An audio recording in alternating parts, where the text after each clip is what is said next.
வணக்கம் நேயர்களே.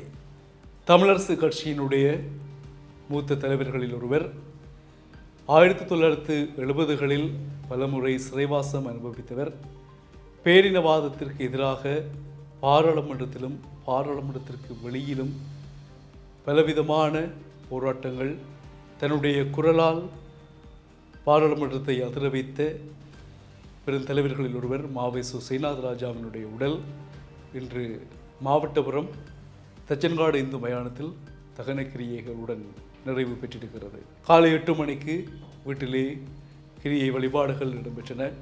10 மணிக்கும் அந்த வழிபாடுகள் இடம்பெற்று தெல்லிப்பளை மாவட்டபுரம் மக்கள் மற்றும் பல அரசியல் பிரமுகர்கள், ஊடகவியலாளர்கள் மற்றும் பலருடைய வருகையால் அன்னாரினுடைய இல்லம் நிறைந்திருந்தது.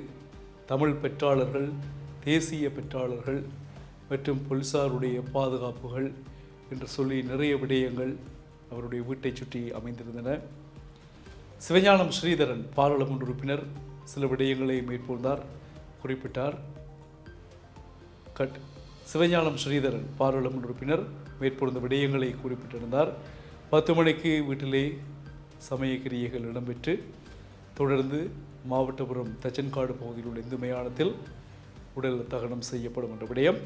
இவ்வாறு தமிழரசு கட்சியினுடைய மூத்த தலைவர்களில் ஒருவரான மாவைசு சேனாதிராஜாவினுடைய பூத உடல் பலருடைய கண்ணீருக்கு மத்தியில் தகனம் செய்யப்பட்ட நிகழ்வு உண்மையில் மறக்க முடியாதது. வீட்டு சின்னத்திலே காலங்காலமாக போட்டியிட்டு தமிழ் மக்களினுடைய ஏக பிரதிநிதிகளாக பாராளுமன்றத்திலே தங்களுடைய குரல்களை ஓங்கி ஒலிக்கச் செய்து மக்களுடைய தீர்வுக்கான முயற்சிகளை மேற்கொண்ட பெருந்தலைவர்களில் சேனாதிராஜா ஒருவர். இறுதி காலங்களில் ஒரு பெருந்தலைவர் அந்த பதவியில் இருக்கின்ற பொழுதே மற்ற உறுப்பினர்களால் மன அழுத்தத்திற்கு உட்படுத்தப்பட்ட சம்பவங்களும் இவருடைய மரணத்திற்கு காரணமாக இருந்ததென்று இவர் மரணித்த பிறகு பல்கலைக்கழக விரிவுரையாளர் ஒருவரும் சொல்லியிருந்தார். இது தொடர்பாக நாங்கள் பார்க்கையில் மன அழுத்தம் என்பது மிக முக்கியமானது இல்லையா? அந்த மன அழுத்தம் வருவதற்குரிய காரணங்கள், அது வருகின்ற வயது, இந்த வயது மூப்பின் காரணமாக இருந்த சேனாதிராஜா அவர்கள் பாராளுமன்ற உறுப்பினர் பதவி இல்லாமல் இருந்த பொழுது தமிழரசு கட்சியின் தலைமை பொறுப்பு தொடர்பான வாத பிரதிவாதங்கள், கருத்து மோதல்கள் எல்லாமும் இந்த அழுத்தத்திற்கு காரணமாக இருந்திருக்கலாம். ஒரு தலைவர் பதவியில் இருக்கின்ற பொழுதே அதை மற்ற உறுப்பினர்கள் அந்த பதவியை பெற்றுக்கொள்வதற்காக ஒரு கைப்பொம்மையாக பயன்படுத்தியிருப்பார்களோ சேனாதிராஜாவை என்றவாறு மக்கள் பேசிக்கொண்டது நாங்கள் கேட்கக்கூடியதாக இருந்தது.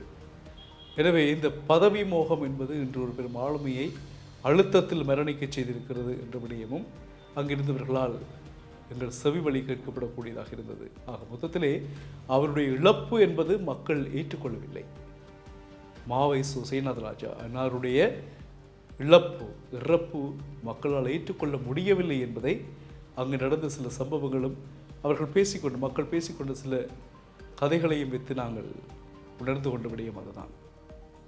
அவர் அழுத்தத்தினால் மன அழுத்தம் அதிகமாக இருந்தார் என்று சொல்லுகின்ற பொழுது உண்மையில் வேதனையாக இருந்தது. சரி, நடந்தவைகள் தான். இரா சம்பந்தன், அதனைத் தொடர்ந்து மாவை சேனாதிராஜா, இரு அரசியல் துருவங்கள் மக்களுக்கு பெரும் சுமையை கொடுத்து, மனதளவில் சுமையை கொடுத்து மறந்திருக்கின்றார்கள். அந்த சுமை இன்னும் அதிகமாக இருக்கிறது. தமிழ் மக்களுக்கு இருந்த சுமை இன்னும் அதிகமாக இருக்கிறது.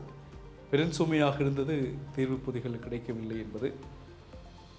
அடுத்த பெரும் சுமை, அதை பெற்றுத்தரக்கூடிய வல்லமைகள், அந்த பவர்ஃபுல்லான விடயம் கையில் இருக்கக்கூடியவர்கள் கடைசி வரையிலும் அதை பெற்றுக் கொடுக்காமல் இறந்திருக்கிறார்கள் என்பது. அவர்களுடைய காலத்தில் அது அவர்களால் பெற்றுக் கொடுக்க முடியவில்லை என்கின்றதான ஒரு விடயம் இருக்கிறது இல்லையா? அது ஒரு பெரும் சுமையாக இருக்கிறதை மக்கள் கருத்துக்கள் மூலம் நாங்கள் சம்பவ இடத்தில் அறியக்கூடியதாக இருந்தது. மீண்டும் எங்களுடைய அஞ்சலியை நாங்கள் தெரிவித்துக் கொள்கிறோம். நீங்களும் உங்களுடைய அஞ்சலியை காமெண்டில் பதிவிடுங்கள். மீண்டும் சந்திக்கலாம்.